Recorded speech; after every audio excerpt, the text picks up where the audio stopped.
ভাই, জিম্বাবুর মতো দল মানে এবার শ্রীলঙ্কারও হারাইয়া লাইছে। গ্রুপে অস্ট্রেলিয়ারে প্রথম হারাইছে, এবার শ্রীলঙ্কারে হারাইছে। এবার মানে সুপার এইটে জিম্বাবুর জন্য একবার কনফার্ম হয়ে গেছে। ঠিক আছে, তো এইখানে আমি মনে করি বাংলাদেশ ভাই বিশ্বকাপে না গেছে ভাই ভালো করছে। অন্তপক্ষে মানে মান সম্মানটা তো বাঁচছে। কারণ এখানে দেখেন, আপনারা চিন্তা করেন, আজকে শ্রীলঙ্কা জিম্বাবুরে 179 রানের টার্গেট দিছে। ওই জিম্বাবু মাত্র 6 উইকেটে মানে 4টা উইকেট পড়ছে আর কি। তো 4টা উইকেট পড়ার পরে মোটামুটি আর কি পুরা মানে স্ট্রং হয়ে দাঁড়াইছে।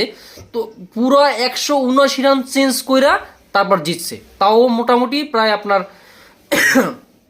3 বল নাকি 4 বল বাকি ছিল আর কি। তো এই যে জিম্বাবু, তো ভাই এখন কোন লেভেলের টিম হয়ে গেছে বোঝা যায়।